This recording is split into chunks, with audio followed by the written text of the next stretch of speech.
کو عربی میں لیل کہتے ہیں. اعلیٰ حضرت نے بھی رات کہنا چاہا لیکن رات نہ کہہ سکے. کیا کہا؟ لیلۃ القدر میں مطلع فجر حق. کہا رات نہیں کہتا، لیلۃ القدر کہہ دیتا ہوں. کہنا رات ہے لیکن عام رات نہیں کہتا. لیلۃ القدر میں مطلع فجر حق. حضور جب اپنے بال سنوارتے تھے نا تو حضور بالکل درمیان میں مانگ نکالتے.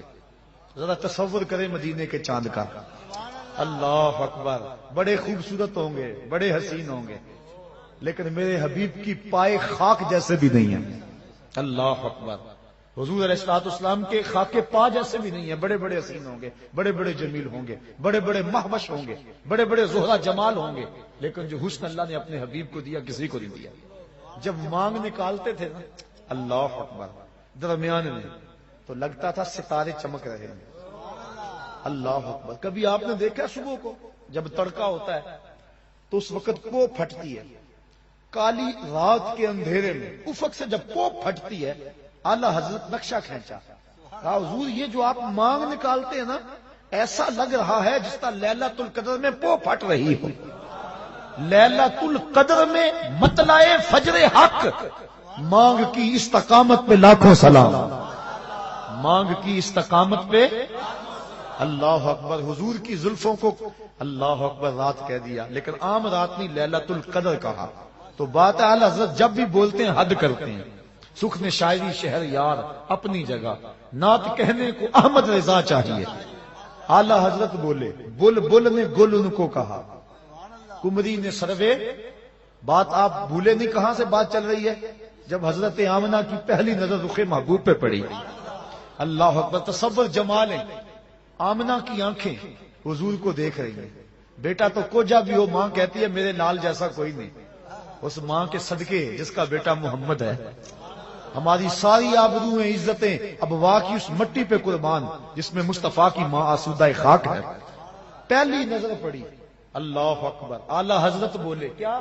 بل بل نے گل ان کو کہا، کمری نے سروے جاں فضا. حیرت نے جھنجھلا کر کہا یہ بھی نہیں وہ بھی نہیں. خورشید تھا کس زور پر، کیا بھڑ کے چمکا تھا قمر. بے پردہ جب وہ رخ ہوا یہ بھی نہیں وہ بھی نہیں. اللہ اکبر. اب میں اپنے پیر کی کہانی سناؤں. وہ کہتے ہیں ملدا نہیں محمد ورگا ساری وچ خدائی. اس تصویر نورانی کولوں غیراں رمز نہیں پائی. ایسا چہرہ ایسا جمال. حضرت آمنہ فرماتی ہیں جب میں نے دیکھا تو میری گود میں ایک خوبصورت بچہ تھا، اس کا چہرہ چمک رہا تھا. اذا سر استنار وجہہ. حضور علیہ السلام جب مسکراتے تھے چہرے کی لکیروں سے نور نکلتا تھا. پھر کیا ہوا؟ پیدا ہوتے ہی اس بچے نے اپنے دونوں ہاتھ زمین پہ رکھ دیے اور سارا آسمان کی طرف اٹھایا. اللہ اکبر. اور پھر مٹی کی مٹھی ہاتھ میں بھری. ایک دن کا بچہ ہے لوگوں، ایک دن کا بچہ ہے. نہیں بات کچھ اور ہے. یہ ولادت ہو رہی ہے، خلقت کو بڑی پہلے کی ہو چکی ہے. آتے ہی مٹھی خاک کی بھری، دیکھا آسمان کی طرف. علماء کہتے ہیں مٹھی اس لیے بھری، لوگوں کو بتایا دیکھو لوگوں یہ زمین ہے، آج کے بعد اس پہ محمد کا قبضہ ہے. اللہ. اور آواز اٹھ رہی تھی ساتھ بخن بخن قبض محمد علی جمیع الارض. مبارک ہو مبارک ہو، ہر زمین پہ مصطفیٰ کا قبضہ ہو گیا. مشرق والے جانور پرندے مغرب کو دوڑ پڑے اور مغرب والے مشرق کو دوڑ پڑے اور ایک دوسرے کو جب ملتے ہیں تو مبارک دیتے ہیں اور کہتے ہیں مبارک ہو مصطفیٰ آ گئے. یار پرندے دوڑیں اور مبارکیں دیں تو ہم نہ دیں، ہم نہ جھومیں، ہم نہ اظہار محبت کریں. اللہ اکبر. شرق کے پرندے غرب کو دوڑ پڑے اور غرب کے پرندے شرق کو دوڑ پڑے اور آپس میں ملتے ہیں اور کہتے ہیں مبارک ہو مبارک ہو. وہ آ گیا جس کے آنے کا انتظار تھا، وہ جس کے ذکر پر داؤد نے نغمہ سرائی کی، وہ جس کے نام پر شاہ سلیمان نے گدائی کی. دل یحییٰ میں رہ گئے ارماں جس کی زیارت کے، لب عیسیٰ پہ آئے باز جس کی شان رحمت کے، جو بن کے روشنی پھر دیدہ یعقوب میں آیا، جسے یوسف نے اپنے حسن کی نئے رنگ میں پایا. نہ دانم مانگلے خنداں چے رنگو بو دارد کہ مرغے ہر چمن آرزوئے او دارد. اللہ اکبر. اللہ کے حبیب صلی اللہ علیہ وآلہ وسلم زمین پہ مٹھی بھری اور حضور علیہ الصلوۃ والسلام اس وقت جو گفتگو کی اللہ اکبر کبیرہ، یہ لفظ بھی کتب میں آتے ہیں اور کتب میں یہ لفظ بھی آتے ہیں، کہا رب ہب لی امتی، اے اللہ میری امت کا معاملہ میرے ہاتھ میں دے دے.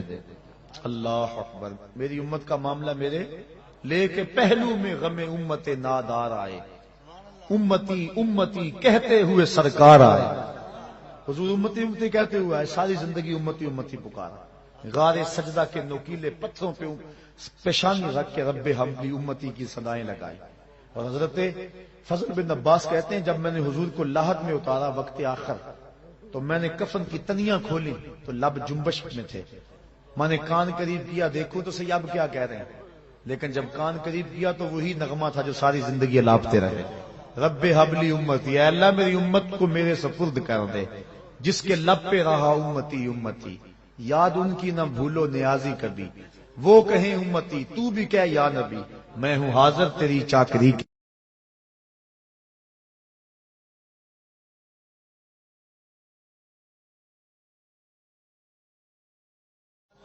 تو ایک ہے خلقت، تو ایک ہے خلقت مصطفیٰ اور ایک ہے ولادت مصطفیٰ. اور پھر جس سال حضور آئے نا اس سال کا عربوں نے نام رکھا. یہ میں نے ابھی بتایا ہے کہ جس سال حضرت خدیجۃ الکبریٰ اور حضرت نبی رحمت کے شفیق چچا انتقال کر گئے، اس سال کا نام حضور نے عام الحزن رکھا، کیونکہ ہجری کا آغاز حضرت عمر فاروق کے دور میں ہوا تھا. پہلے سالوں کے نام رکھتے تھے. اب جس سال حضور پیدا ہوئے اس کا ایک نام ہے عام الفیل، لیکن اس کا ایک اور نام رکھا عربوں نے. کیا نام رکھا؟ سنۃ الفرح والابتہاج. اس کا معنی ہے خوشیوں اور چاؤں کا سال. کیا نام ہے؟ خوشیوں اور چاؤں کا سال. کیوں رکھا یہ نام؟ اس لیے انہیں تو نہیں پتا تھا کہ حضور آئے، حضور کی ولادت کا تو پتا تھا لیکن یہ نہیں پتا کہ یہ نبی ہیں. اور جنہوں نے رکھا وہ امتی نہیں تھے، ماننے والے نہیں تھے. پھر کیوں رکھا انہوں نے اس نام کا؟ اگر میں کہوں آج چاہ کا دن ہے، خوشی کا دن ہے، تو یہ ہے کیونکہ میں آقا کو مانتا ہوں. اور اگر پتہ ہی نہ ہو کوئی کہے تو پھر وجہ کوئی اور ہوگی. تو انہوں نے اس سال کا نام رکھا سنۃ الفرح والابتہاج. علماء کہتے ہیں کیوں رکھا؟ اس لیے رکھا کہ درختوں پہ پھل زیادہ آیا. جس سال حضور پیدا ہوئے چشموں کا پانی بڑھ گیا، چراگاہیں سرسبز ہو گئی، جانوروں کا دودھ بڑھ گیا. عرب کے لوگ بیٹیوں کو قتل کرتے تھے، لیکن جس سال حضور کی ولادت ہوئی ہر گھر میں بیٹا پیدا ہوا. آج بھی جس شخص کے ہاں اولاد نرینہ نہ ہوتی ہو، علماء کہتے ہیں خلوص نیت سے کہے اے اللہ مجھے ایک بیٹا دے دے، میں تیرے رسول کا میلاد کرواؤں گا، اللہ بیٹا ہی عطا فرمائے گا، نیت اس کی خالص ہو. اللہ اکبر. تو ہر گھر میں بیٹے پیدا ہوئے، جہاں بھی پیدائش ہوئی بیٹے ہی پیدا ہوئے. تو اس سال ہر گھر میں خوشی تھی، غم قریب نہیں آیا. اس لیے نام رکھا سنۃ الفرح والابتہاج. یہ خوشیوں اور چاؤں کا سال ہے. ناگہاں ساکن ہواؤں پہ روانی آ گئی، ناگہاں ساکن ہواؤں پہ روانی آ گئی، اور چمن کے پتے پتے پر جوانی آ گئی. آج زانوئے ازل نے صبح پہ انگڑائی لی، اور مسکرا کر ایک کرن نے ہاتھ میں شہنائی لی. مخزن اسرار قدرت کے امی پیدا ہوئے، غل ہوا دنیا میں ختم المرسلین پیدا ہوئے. محمد مصطفیٰ آئے، بہاروں پر بہار آئی، زمین کو چومنے جنت کی خوشبو بار بار آئی. گلی گلی روشن ہو گئے، ہر گھر میں اجالا ہو گیا. وہ کہانی لمبی ہے اگر میں چھیڑ دوں کہ حضرت علیمہ سعدیہ کیسے آئیں، اور پھر حضور نے وہ سبز کپڑا کیسے ہٹایا، اور نور کی لاٹ آسمان تک کیسے گئی، اور پھر لال کو پکڑ کے گود سے کیسے لگایا، اور پھر حلیمہ کی بیٹی شیمہ حضور کو لوریاں کیا دیا کرتی تھی. وہ ایک لمبی کہانی ہو جائے گی، میں تیسری بات بھی عرض کرنی ہے. تو پہلا مقصد، پہلی چیز تخلیق مصطفیٰ، اور وہ کب ہوئی؟ جب وقت کا تعین اور تشخص نہیں تھا. دوسری ولادت مصطفیٰ، اور ولادت 12 ربیع الاول کی سہانی گھڑی جب صبح صادق طلوع ہو رہی تھی، دن اور رات کے سنگم میں حضور پیدا ہوئے. چونکہ رات کی خواہش تھی حضور میرے دامن میں آئے، اور دن کی آرزو تھی کہ میرے دامن میں آئے. اور اگر رات کو آ جاتے دن محروم رہتا، دن کو آتے رات محروم رہتی. تو حضور تو رحمت للعالمین ہے. اس لیے دن آ رہا تھا، رات جا رہی تھی، جہاں دونوں کا ملاپ ہو رہا تھا وہاں مصطفیٰ جلوہ گر ہو گئے. اللہ اکبر. 12 ربیع الاول کی سفانی گھڑی تھی، عام الفیل، واقعہ صاحب فیل کے 55 دن بعد حضور اس دنیا پہ جلوہ گر ہوئے. یہ ہے حضور کی ولادت، اور حضور کی ولادت کی خوشی لوگوں نے کی، اور جس نے بھی حضور کی ولادت کی خوشی کی اللہ نے اس کو محروم نہیں رکھا. اور وہ آپ علماء سے سنتے آئے ہیں، اس کو دہرانے کے لیے وقت چاہیے کہ ابو لہب نے بھتیجا سمجھ کے لونڈے کو آزاد کیا. بھتیجا سمجھ کے آزاد کیا، نبی سمجھ کے تو نہیں کیا، لیکن جس انگلی سے یوں اشارہ کیا بس اتنے میں آزاد. اور اس انگلی سے ٹھنڈا اور میٹھا پانی بھی ملتا تھا، عذاب میں بھی تخفیف ہوتی ہے. میں یہاں آیا تھا 2-3 بجے، اور یہاں طالب علم یہاں ہی سوئے ہوئے تھے. وہ اسٹیج پہ سویا ہوا تھا، کوئی یہاں چارپائی پہ سویا ہوتا، کچھ کمرے میں وہاں سوئے ہوئے تھے. اور میں نے اپنے ساتھیوں کو، طالب علموں کو کہا تھا کہ یہ جو کسی شخص سے، کسی مزدور سے، کسی ملازم سے یہ صفائی نہیں کرانی. یہاں آپ بیٹھے ہوئے ہیں، یہ میرے طالب علموں نے، میرے پیر بھائیوں نے اپنے ہاتھوں سے جگہ صاف کی ہے. اور اس وقت میری کیفیت میں ایک وجد تھا، اور میں دل میں سوچ رہا تھا جس نے انگلی ہلائی اللہ اس کو شہد دیتا ہے، اور جو شام سے رات 3 بجے تک مانجا پھیرتا رہا، ذرا تصور تو کرو مالک اس کو کیا عطا فرمائے گا. تو حضور کے آنے پر جو خوشی کرے، بلکہ نبی کے ساتھ جو بھی محبت کرے، اللہ اس محبت کو ضائع نہیں کرتا. علماء نے لکھا ہے جس دائی نے حضور کو دودھ پلایا اللہ نے بعد میں اس کو ایمان دے دیا. اللہ اکبر. جس نے بھی جس نبی کے ساتھ کوئی محبت کا اظہار کیا اس کو ضرور صلہ ملا. دیکھو ابو جہل، ابو لہب، اس نے گو مخالفت کی، لیکن چونکہ ولادت کے آنے کی خوشی اس کو ہوئی اور بھتیجا سمجھ کے خوشی کی، اللہ نے پھر بھی محروم. امام ابو شامہ کہتے ہیں جو بھتیجا سمجھ کے خوشی کرے خدا اسے محروم نہیں رکھتا، اور جو نبیوں کا سردار سمجھ کے خوشیاں منائے. سادی کا قلم تڑپا، وہ کہتے ہیں دوستاں را کجا کنی محروم، تو کے بعد دشمنہ نظرداری. جب تو دشمنوں کو اتنا دیتا ہے تو یاروں کو کتنا دے گا، پیاروں کو کتنا دے گا. اور علماء نے اس بات کی تصریح کی ہے، اور میں مثال آپ کو قرآن مجید سے پیش کر سکتا ہوں کہ جب صندوق کھولا دریائے نیل کی موجوں سے پکڑ کے، تو فرعون کی بیوی جس کا نام آسیہ تھا، اولاد کی دولت سے محروم تھی، اس نے جب صندوق کے اندر ایک مسکراتا ہوا بچہ پایا. اللہ کا ہر نبی خوبصورت ہوا ہے، کوئی نبی بدصورت نہیں ہوا، ہر نبی سونا ہے، ہر نبی خوبصورت ہوا ہے. جب دیکھا تو بے ساختہ پکار اٹھی، یہ بچہ تو میری آنکھوں کی ٹھنڈک ہے. فرعون بھی پاس کھڑا تھا، اس کو توفیق نہ ہوئی. اللہ نے حضرت آسیہ کو یہ سعادت دی کہ ان کو ایمان عطا کر دیا، اور وہ مومنہ عورتوں میں سے ہیں. بلکہ ان کو یہ اعزاز بھی ملے گا قیامت کے دن. سیدہ مریم بھی اور حضرت سیدہ آسیہ سلام اللہ علیہما، یہ دونوں خواتین قیامت کے دن جنت میں میرے رسول اللہ کے نکاح میں آئیں گی. ان کو یہ بھی اعزاز، دوسرا اعزاز یہ بھی ملا. تو انہوں نے کہا کہ یہ میری آنکھوں کی ٹھنڈک ہے. اللہ تعالیٰ نے ان کو بعد میں ایمان دے دیا. علماء کہتے ہیں، مفسرین کہتے ہیں اگر فرعون بھی کہہ دیتا کہ ہاں میری بھی آنکھوں کی ٹھنڈک ہے، خدا یہ نہ دیکھتا کہ اس نے خدائی کا دعویٰ کیا ہے، وہ یہ دیکھتا اس نے میرے نبی سے پیار کیا ہے، اللہ اس کو بھی ایمان عطا کر دیتا. اور ایک واقعہ میں سیرت کا آپ کے سامنے رکھ کے اپنی بات کو آگے بڑھاؤں. ہندوستان میں صرف ایک صحابی ہوا ہے اور اس کا نام ہے رتن. واقعہ اس طرح ہوا، رتن تاجر تھا اور تجارت کی غرض سے حجاز گیا، حجاز مقدس. وہاں جب پہنچا تو حرم کے قریب ایک گہری کھائی تھی، اس کے پار کچھ بچے لگے ہوئے تھے.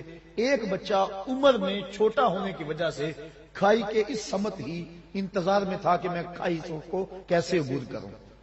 رتن نے یہ سوچا کہ بچہ چھوٹا ہے، گزرنے کی طاقت نہیں رکھتا، اس کو اٹھایا گود میں اور کھائی سے پار لگا دیا۔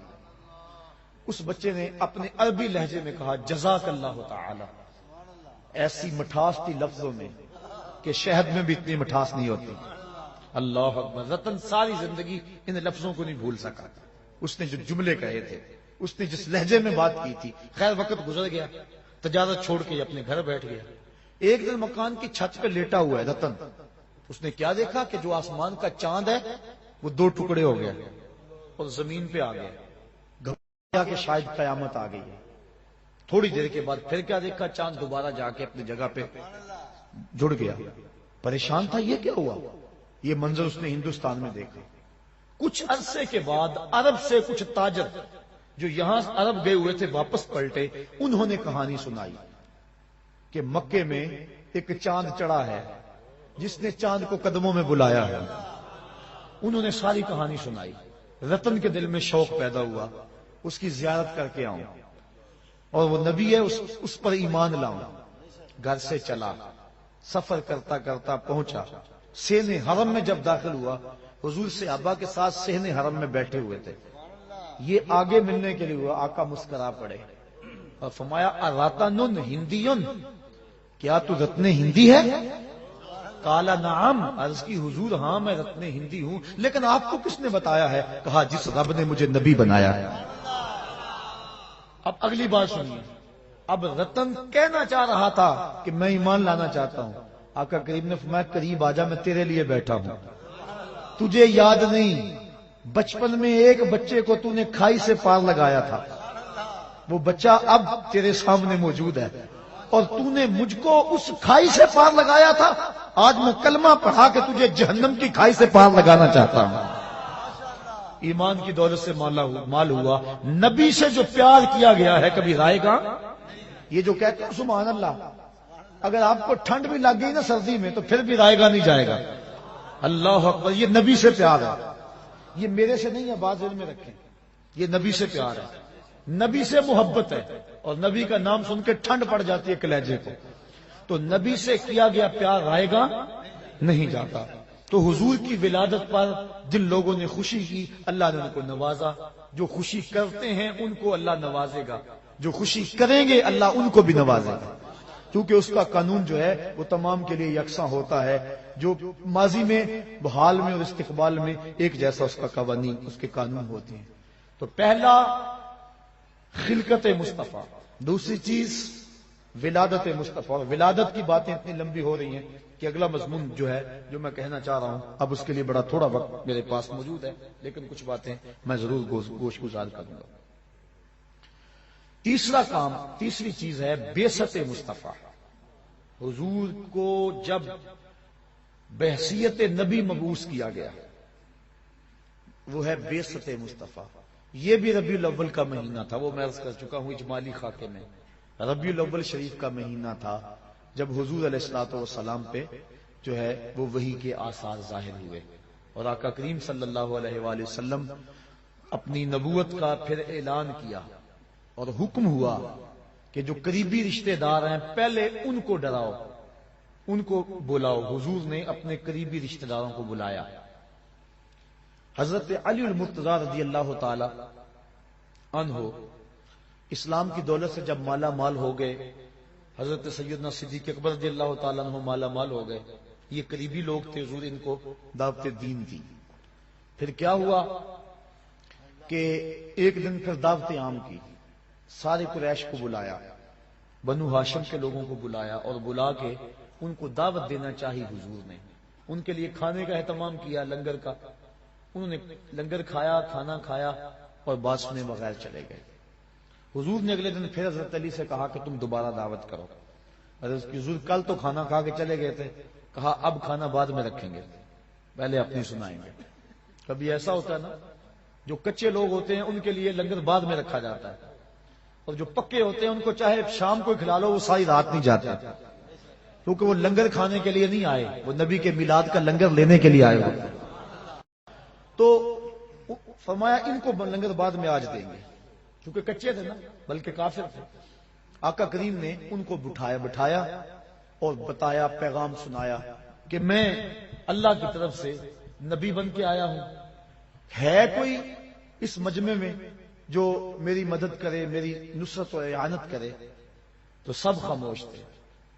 پھر اس کے بعد حضور نے پھر کہا، پھر سب خاموش تھے، پھر کہا، پھر سب خاموش تھے۔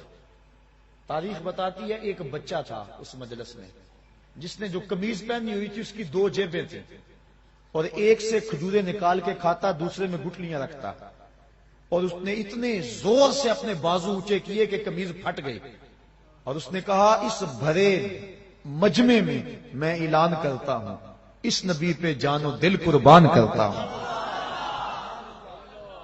پھر خیبر کا مارکا ہو یا بدر کا مارکا، احد کی لڑائی ہو یا حنین کی لڑائی، اس بچے نے، وہ بچہ، اللہ اکبر، اس بچے سے پھر کوئی کافر نہیں بچا۔ اس نے پھر حد کر دی، پھر اس کے ہاتھ میں ذوالفقار لہراتی رہی، پھر اس کے بچوں نے آگے نبی کے دین کو بچایا، نبی کے دین کے لیے اس کے بچوں نے اپنے بچے وار دیے، اور پھر اللہ اکبر یہ سلسلہ چلتا رہا۔ صاحبو، نبی علیہ السلام کی بعثت کے اعلان کے بعد جس نے بھی حضور علیہ الصلوۃ والسلام کی اعانت کی، مدد کی، حضور علیہ الصلوۃ والسلام کے اس کاز اور اس مشن کے لیے اپنا آپ پیش کیا، بتاؤ اللہ اس کو کتنا ثواب دے گا؟ جو صرف آنے کی خوشی کرتا ہے اللہ اسے محروم نہیں رکھتا۔ تو جس مقصد کے لیے نبی آئے ہیں، جو اس مقصد کے لیے جان لڑا دیتا ہے اور اپنے شب و روز اس مقصد کے لیے گزارتا ہے، تو اس کو اللہ کیا عطا فرمائے گا؟ میرے پاس لفظ نہیں ہے کہ میں الفاظ کے قالب میں اس مرتبے کو بیان کر سکوں جو حضور کے دین کے کام کرنے والوں کو اللہ عطا کرتا ہے۔ علم کے حوالے سے یہ ایک دین کی خدمت کا ایک پہلو ہے۔ آپ نے سنا کہ علماء کے قدموں کے قدموں تلے فرشتے پر بچھاتے ہیں، اور ایک ایک حرف پہ ان کو کتنا کتنا ثواب ملتا ہے۔ یہ ایک شعبہ ہے، ایک کام ہے، دین کے کئی شعبہ جات ہیں۔ جو صرف علم حاصل کرے اس کو اتنا کچھ ملتا ہے، اور عالم کی فضیلت یہاں تک بیان کر دی گئی، من صافح عالما فکأنما صافحنی، فرمایا جس نے کسی عالم دین کے ساتھ مصافحہ کیا وہ ایسا ہے جس طرح اس نے میرے ساتھ مصافحہ کیا۔ یہ چھوٹا اعزاز تو نہیں ہے، بہت بڑا اعزاز ہے۔ یہ علم کی وجہ سے اس کو اعزاز ملا، صرف ایک شعبے پہ، اور جو دین کے ہر شعبے میں کام کرے، جو دین کے فروغ کے لیے، دین کے احیاء کے لیے، دین کو گھر گھر پہنچانے کے لیے کام کرے، اس کو جو مالک اجر دے گا۔ اور پھر اس دور میں ہمارے بزرگ کہتے ہیں کہ جب کام زیادہ ہو اور مزدور تھوڑے ہوں، ایک کیفیت یہ ہوتی ہے، اور کبھی ہوتا ہے کہ کام کے دن نہیں ہوتے لیکن مزدور زیادہ ہوتے ہیں۔ اس وقت اڈے پہ مزدور دینے جاؤ نا تو 100 روپیہ مزدوری ہے تو لوگ 80 پہ بھی آ جائیں گے، کیونکہ کام تھوڑا ہے، مزدور زیادہ ہے۔ اور جب کام زیادہ ہو تو مزدور تھوڑے ہوں تو پھر اس وقت پھر مزدور کی مرضی پہ جو ہے وہ صلہ ملتا ہے، مزدوری ملتی ہے۔ آج کام زیادہ ہے، مزدور تھوڑے ہیں۔ آج نبی کے دین کا کام زیادہ ہے اور مزدور بہت تھوڑے ہیں، خال خال نظر آتے ہیں۔ آج اگر کوئی نبی کے دین کی مزدوری کرے گا پھر اس کی مرضی کے مطابق خدا نواز دے گا۔ اللہ کہے گا جو مانگنا ہے مانگ لے، میں تیری جھولیاں بھر دوں گا۔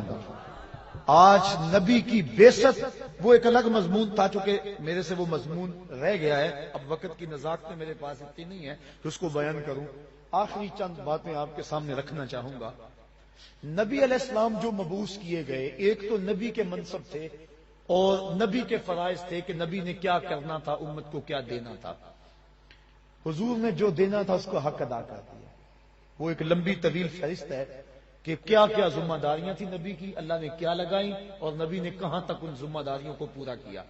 وہ ایک بات عرض کر کے اپنی بات کو آگے بڑھا دوں، اس سے بڑی اور کیا بات ہو سکتی ہے۔ حجۃ الوداع کے موقع پہ 1,44,000 کا مجمع حضور کے سامنے تھا۔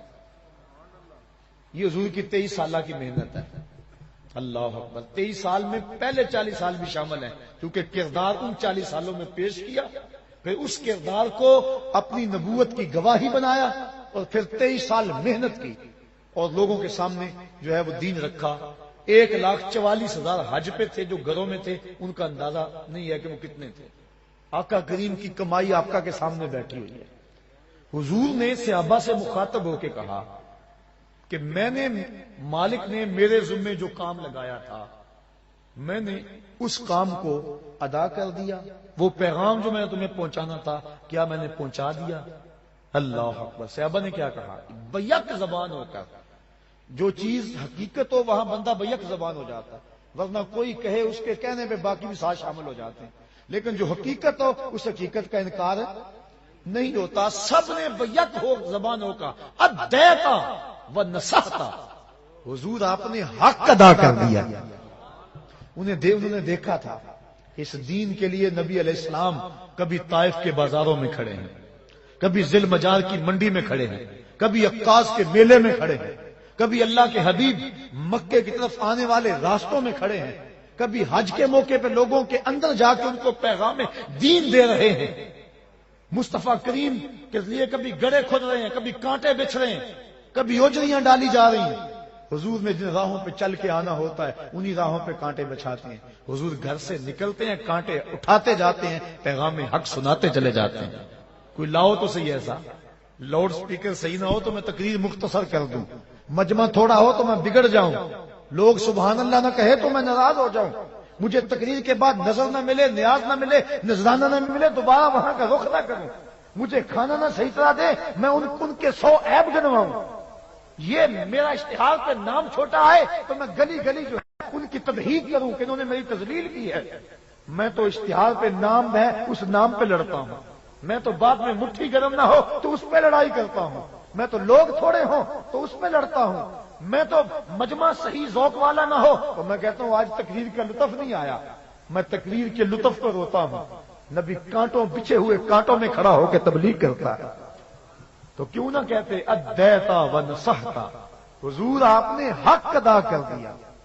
پھر پوچھا دوبارہ، کہا میرے مالک نے میرے ذمہ جو کام لگایا تھا بتاؤ میں نے وہ کام پورا کر دیا کہ نہیں کر دیا؟ پھر کہا ادیتا و نصحتا، آپ نے حق ادا کر دیا. اللہ اکبر. پھر پوچھا، اللہ اکبر. پھر کہا یہ صحابہ کہہ رہے ہیں. آج کا ایک مولوی جو گلی گلی جس کی کیسٹیں چلتی ہیں آج وہ کہتا ہے کہ نبی تو جزیرۃ العرب سے باہر نہ نکلے. تبلیغی جماعت والوں تم پوری دنیا کے کونے کونے پہ جا رہے ہو، کیا بول رہے ہیں؟ سنو نبی کو. تم تو کافروں کو مشرک بناتے ہو، یہ نبی ہیں. مصطفیٰ کریم کو سارے صحابہ 1.25 لاکھ لوگ کہہ رہے ہیں ادیتا و نصحتا، تو نے حق، آپ نے حق ادا کر دیا حضور. پھر آقا نے پوچھا تیسری مرتبہ، پھر یہی کہا. پھر مالک نے کہا میرے مالک، مصطفیٰ نے کہا میرے مالک دیکھ تیرے بندے کیا گواہی دے رہے ہیں، دیکھ تیرے بندے کیا گواہی دے رہے ہیں، دیکھ تیرے بندے کیا گواہی دے رہے ہیں. اور ساتھ ہی سورہ نصر اللہ والفتح ورأیت الناس يدخلون فی دین اللہ افواجا یا الیوم اکملت لکم دینکم، یہ آیت کریمہ اتری. تو آقا کریم صلی اللہ علیہ وسلم پر یہ آیت اتری تو حضرت سیدنا صدیق اکبر پھوٹ پھوٹ کے رونے لگے. کہا کہ اب حضور علیہ الصلوۃ والسلام ہم سے رخصت ہوا جا رہے ہیں. اور آقا کریم نے پھر آخری جو خطبہ حجۃ الوداع کے موقع پہ جملے ارشاد فرمائے لوگوں میں تمہیں نماز کی وصیت کرتا ہوں، 2 کمزوروں کے بارے میں اللہ سے ڈراتا ہوں، ایک بیوی اور دوسرے غلاموں کے بارے میں. اور پھر حضور نے صحابہ سے مخاطب ہو کے کہا یہ جو پیغام میں نے تمہارے تک پہنچایا ہے اب اس کو آگے تم نے پہنچانا ہے. اپنی ذمہ داری میں پوری کر چکا، اب یہ ذمہ داری تمہارے کندھوں پہ آ گئی، اب تم اس کو پہنچاؤ آگے. پھر صحابہ نے پہنچانے کا انہوں نے بھی حق ادا کیا، تابعین نے بھی حق ادا کیا. ایک مجاہد گھوڑے کی باغ پکڑے ہوئے اللہ کے دین کی دعوت دیتا ہوا بڑھ رہا ہے، حتیٰ کہ دلدل آ گئی، آگے پانی آ گیا تو اس نے گھوڑے کی باغ کو کھینچا اور آسمان کی طرف دیکھ کے کہا میرے مالک میرے تو جذبے جوان تھے، کیا کروں تیری زمین ہی ختم ہو گئی ہے. انہوں نے حق ادا کر دیا، تبلیغ کا حق ادا کر دیا، دنیا کے کونے کونے پہ پہنچے، دی اذانیں کبھی یورپ کے کلیساؤں میں، کبھی افریقہ کے تپتے ہوئے صحراؤں میں، دشت و دشت دریا بھی نہ چھوڑے ہم نے، بحر ظلمات میں دوڑا دیے گھوڑے ہم نے۔ اس انداز کے ساتھ حضور علیہ الصلوۃ والسلام آگے بڑھے، اور حضور کے غلام پھر بعد میں آگے بڑھے، اور پھر غلاموں کے غلام آگے بڑھے کہ انہوں نے اس دین کو دنیا کے چپے چپے پہ پہنچا دیا۔ پھر وہ وقت بھی آیا کہ ہمارے عیاش حکمرانوں نے اس دین کو جس انداز سے لتاڑا اور دین کی قدریں جس انداز سے پامال کی، اور پھر ہمارا بیک گیئر لگ گیا، اور آج ہماری جو حالت ہے، آج ہمارا جو دکھڑا ہے وہ کسی سے مخفی نہیں ہے۔ آج ربیع الاول کی سہانی صبح ہے، ہم نے تجدید عہد کرنا ہے۔ نبی علیہ السلام کے جو فرائض تھے وہ تو حضور نے ادا کر دیے، ہماری جو ذمہ داریاں ہیں اور حضور کے جو حقوق ہیں، ایک والدین کے حقوق ہیں، ایک شیخ کے حقوق ہیں، ایک استاد کے حق ہیں، ایک رسول اللہ کے حق ہیں۔ رسول اللہ کے حق کیا ہیں؟ کہ حضور علیہ الصلوۃ والسلام پر ایمان لایا جائے۔ ایک حق حضور کا یہ ہے کہ حضور علیہ الصلوۃ والسلام پر ایمان لایا جائے اور حضور کی اتباع کی جائے۔ دوسرا حق حضور سے محبت اور عشق کیا جائے، اور تیسرا حق حضور کی تعظیم و توقیر کی جائے، اور چوتھا حق حضور پر کثرت سے درود پڑھا جائے اور حضور کی چوکھٹ پہ حاضری دی جائے۔ اب حضور پر ایمان لانا اور حضور کی اتباع کرنا، الحمدللہ ہم سب اہل ایمان ہیں، یہ اللہ کا شکر ہے۔ اتباع والا معاملہ کمزور ہے۔ آج ابھی مجھ سے قبل اسی اسٹیج پہ بات ہو رہی تھی کہ آج ہم نام تو حضور کا لیتے ہیں، لیکن شکل و صورت سے لے کر لباس تک، وضاقتہ سے لے کر اپنی عادات تک، اپنی شادی بیاہ کی تقریبات کی رسوم سے لے کر اپنی زندگی کے کاروبار کے ہر مرحلے تک ہم غیروں کے طریقوں کو، ان کے انداز کو اپنے گلے سے لگائے ہوئے ہیں۔ آج تجدید عہد کا دن ہے۔ میرے سامنے یہ جو ہزاروں لوگ موجود ہیں، میں کبھی کبھی تو ان حالات کو دیکھ کر مایوس ہو جاتا ہوں، جو کچھ دنیا پہ ہو رہا ہے۔ اللہ کی رحمت سے مایوسی کفر ہے، یہ بات ذہن میں رکھیں، لیکن افراد سے مایوس بندہ ہو سکتا ہے، کبھی کبھی ہو جاتا ہے۔ اور وہ کیا کسی شاعر نے کہا، خون کے دل آنسو روتا ہے، اور میں وہ ایک شعر پڑھا کرتا ہوں فارسی کا جس کا مفہوم یہ ہے کہ جب بہار نہیں تھی، جب بہار تھی اس وقت ہم نہیں تھے، اور جب ہم ہیں تو بہار نہیں ہے، اور جب ہم نہیں ہوں گے پھر بہار آ جائے گی۔ ہم جب سے ہوش سنبھالا ہے مسلم امہ اذیت سے گزر رہی ہے، اور کبھی کبھی یہ دکھڑا زبان پہ آ جاتا ہے، مرا اے کاش کے مادر نہ زادے، کاش کہ مجھے ماں جنم نہ دیتی۔ اور یہ دکھڑے، یہ مصیبتیں اپنی آنکھوں سے جو دیکھ رہے ہیں، سقوط کابل بھی ہم نے اپنی آنکھوں سے دیکھا، اور سقوط بغداد بھی ہم نے اپنی آنکھوں سے دیکھا۔ کشمیر میں لٹتی ہوئی عزتیں اور پامال ہوتی ہوئی عصمتیں، یہ روز کی کہانیاں ہمارے کان سنتے ہیں۔ فلوجہ کی گلیوں میں جو کچھ ہوا وہ بھی کسی سے مخفی نہیں ہے۔ سامرا کے اوپر جو قیامت توڑی گئی وہ بھی کسی سے مخفی نہیں ہے۔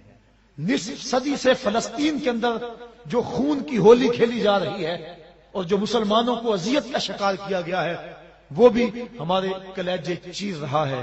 تو انسان کئی دفعہ پریشان ہو جاتا ہے کہ میں کیا کروں، میں کر بھی کیا سکتا ہوں۔ مختصر سا قافلہ ہے میرے پاس، لاکھوں نہیں، ہزاروں نہیں، صرف سینکڑوں لوگ ہیں، لیکن پھر جب میں اپنے محبت کرنے والوں اور ان کی پگڑی کے ایک ایک تار میں وفاؤں کے بندھن دیکھتا ہوں تو میری مایوسی ختم ہو جاتی ہے۔ میں کہتا ہوں ہم کیوں یہ کہیں کہ مرا اے کاش کے مادر نہ زادے، ہم بے شک تھوڑے ہیں، میرے ملنے والے بے شک کم ہیں، لیکن ہیں با وفا، ہیں محبت والے۔ ان کی دستار کے ایک ایک پیچ میں محبتوں کی کہانیاں ہیں، اور میں کہتا ہوں ہم میدان میں آئیں گے، بحر و بر میں گونجیں گے، اور ہم تھوڑے بھی ہو کر ایک وقت آئے گا ظلم کی آنکھوں میں آنکھیں ڈال کے بات کریں گے، اور ایک وقت آئے گا کہ اس دین کی سربلندی کے لیے مصطفی فقیروں کا ایک کردار ہوگا۔ مجھے اس بات کی بڑی امید ہے، اور میں جب بالکل اس سلسلے کا آغاز کیا تھا، جو میرے پرانے ساتھی ہیں وہ جانتے ہیں، بالکل 2 4 10 ساتھی تھے، اور اس وقت میں نے اپنے ساتھیوں سے کسی موقع پہ کہا تھا اور کسی فورم پہ میں نے کہا تھا کہ امیر شہر سے حساب لیں گے پائی پائی کا، امیر شہر سے حساب لیں گے پائی پائی کا، غریب شہر کے بچے جوان تو ہونے دو۔ اب غریب شہر کے بچے جوانی کی دہلیز پہ قدم رکھ چکے ہیں، ان کے سروں پہ سجی ہوئی پگڑیاں، ان سے نکلتا ہوا نور اور حضور کی محبتوں میں بہتے ہوئے آنسو، اور اسٹیج پر نبی کے نام کے نعرے اور پنڈال میں نبی کے نام کی گونج، آج یہ ساری گونج، سارے نعرے، سارے آنسو، ساری محبتیں، یہ وفاؤں کا سارا سلسلہ تجدید عہد کا ذریعہ بنے۔ اور آج کے بعد حسب سابق بھی میں نے 10 محرم کو جو وعدہ لیا، اور اس وعدے کے نتیجے کے اندر میں نے جگہ جگہ درس قرآن کے پھیلے ہوئے نیٹ ورک اور درس قرآن کے جگہ جگہ پھیلے ہوئے سلسلوں میں دوستوں کی محبت، ان کی دیوانگی اور ان کا پیار دیکھا، اور آپ یقین جانیے گا کہ اگر 2 گنا حاضری نہیں ہوئی تو 1.5 گنا حاضری ضرور ہو گئی اس وعدے کے بعد۔ آج ربیع الاول کی سہانی گھڑیاں ہیں، وہ لمحے قریب آ رہے ہیں جن کی جرمٹ میں نبیوں کا تاجور دنیا پہ جلوہ گر ہوا تھا، اور وہ رحمت کی برسات ہو رہی ہے، اور یہ ساری رات رحمتوں کی برسات کی رحمت ہے، اللہ کی رحمتوں کا نزول ہو رہا ہے۔ آپ ہزاروں لوگ میرے سامنے موجود ہیں، اور یہ اجنبی لوگ نہیں ہیں، یہ وہ لوگ ہیں جو میرے ساتھ محبتوں کا سلسلہ اس لیے رکھتے ہیں کہ میرا تعلق قرآن سے ہے اور صحابہ قرآن سے ہے۔ گلی گلی قرآن کو اپنے سر پہ اٹھائے گھومتا ہوں، اور قرآن کا پیغام لے کر گلی گلی جاتا ہوں۔ 10 محرم کو ایک وعدہ لیا تھا، اور پورے زور سے آپ نے اس وعدے کا جواب دیا، اور لوگوں نے اس وعدے پہ لبیک کہا، اور اس کا عملی اظہار بھی میں نے دیکھا۔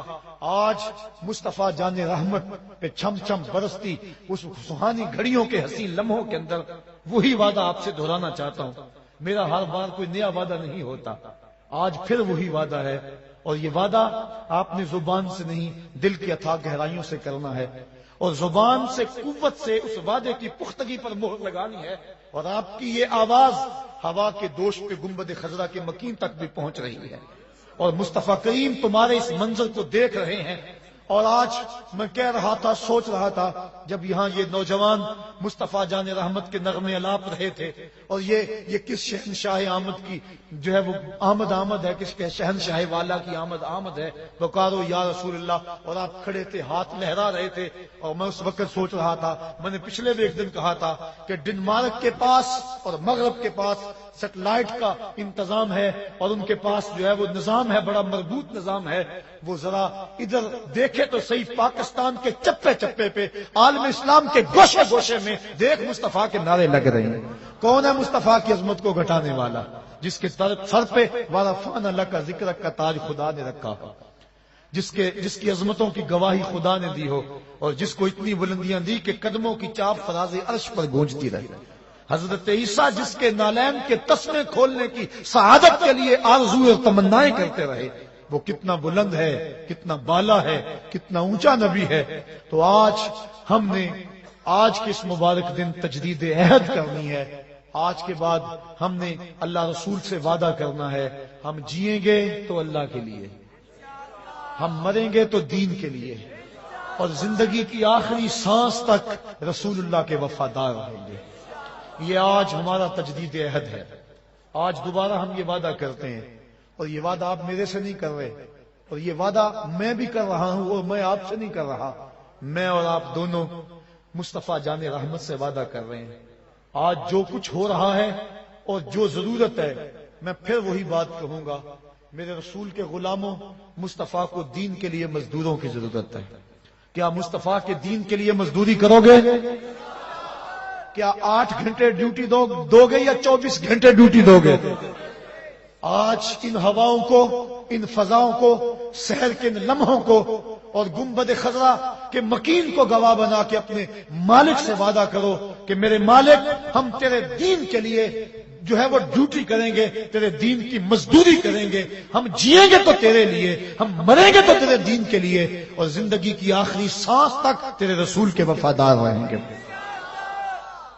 آج کے بعد ہماری زندگی کا ایک ایک لمحہ مصطفیٰ جان رحمت پہ قربان ہوگا. یہ ہم تجدید عہد کرتے ہیں، اپنی شکل کو بھی، اپنی صورت کو بھی، اپنی وضاقتہ کو بھی حضور کی سنت کے مطابق ڈھال لیں. ربیع الاول کی سہانی گھڑیاں، پچھلے ربیع الاول کے موقع پہ 92 خوش نصیبوں نے اپنے سروں پہ حضور علیہ الصلوۃ والسلام کی سنت امامہ شریف کو سجایا تھا حضور کے نام کی مناسبت سے. اس مرتبہ کیونکہ امامہ شریف کا ہم نے اہتمام نہیں کیا، کیونکہ یہ اعزاز و اکرام آج ان حفاظ کرام کا ہے، تو آپ اپنے دل میں وعدہ کریں کہ ہم چہرے پہ مصطفیٰ کی سنت. کہ آپ وعدہ کرتے ہیں؟ زور سے کہیں. اللہ آپ کو سلامت رکھے، آپ کو دارین کی ساتھ دے. جگہ جگہ دروس قرآن کے لیے جو مختلف جگہوں پہ کام ہو رہا ہے، اس کے منتخب لوگ یہاں پہنچے ہیں. میں سب کو مبارکباد بھی پیش کرتا ہوں اور ان کو درس قرآن کے لیے مزید اپنی تگ و تاس کو تیز کرنے کے لیے جو ہے وہ گزارش بھی کرتا ہوں. آپ لوگوں کو اللہ سلامت رکھے. میرے ان ساتھیوں نے جنہوں نے آج کے اس اجتماع میں بھرپور محنت کی، بالخصوص میں اپنے ایک بیٹے کو کبھی نہیں بھول سکتا آج اپنی دعاؤں میں اور اپنی باتوں میں، صوفی محمد امتیاز صاحب کو، کہ وہ اکیلا ہی ہزاروں پہ بھاری ہے. اللہ نے اس کو وہ جذبوں کی فراوانی دی اور محبتوں کا وہ سلسلہ دیا. پتہ نہیں اس کے سینے کے اندر وہ کون سی آگ ہے جو اس کو نہ دن بیٹھنے دیتی ہے نہ رات کو بیٹھنے دیتی ہے. میں کہتا ہوں میرا ایک ایک ساتھی صوفی امتیاز بن جائے. آج میں استاد ہو کے اس کی عظمتوں کو خراج پیش کر رہا ہوں اور آج میں اس کے جذبوں کے سامنے، اس کی محبتوں کے سامنے اپنے آپ کو کم سمجھ رہا ہوں. اللہ میرے ہر جوان کو اس کے جذبوں کی قوت عطا کر دے.